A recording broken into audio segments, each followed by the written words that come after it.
दीदीचं आणि जिजूंचं pre wedding shoot करण्याच्या नादात ना आम्ही दोघं जण पोलिसांना सापडता राहिलोय. तर रोज एका नवीन विषयामध्ये तुमचं पुन्हा एकदा स्वागत आहे. चला तर मग आधी आपला ब्लॉग स्टार्ट करूया. तर सकाळी सकाळी लवकर 7ला उठून ना आम्ही सगळी प्री वेडिंगला चाललो होतो. तर मी ज्याच्या गाडीवर बसले होते ना तो जिजूंचा लहान भाऊ होता आणि आम्ही चौघंजण प्री वेडिंगला गेलो होतो. मग पहिला स्पॉट आमचा प्री वेडिंग शूट करण्याचा ना ज्योतिबा टेम्पल होतं. मग तिथे गेलो.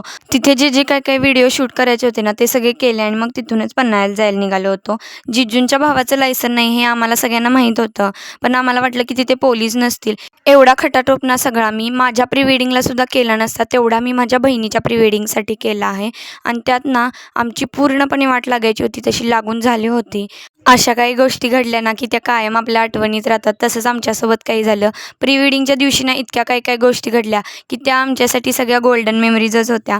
आणि फायनली असा होता की प्री वेडिंग शूटचा दिवस. आणि तुम्हाला व्लॉग कसा वाटला आहे मला कमेंट करून नक्की सांगा. लवकरच आता आपण नेक्स्ट ब्लॉगमध्ये भेटूया. तर बाय गाईज.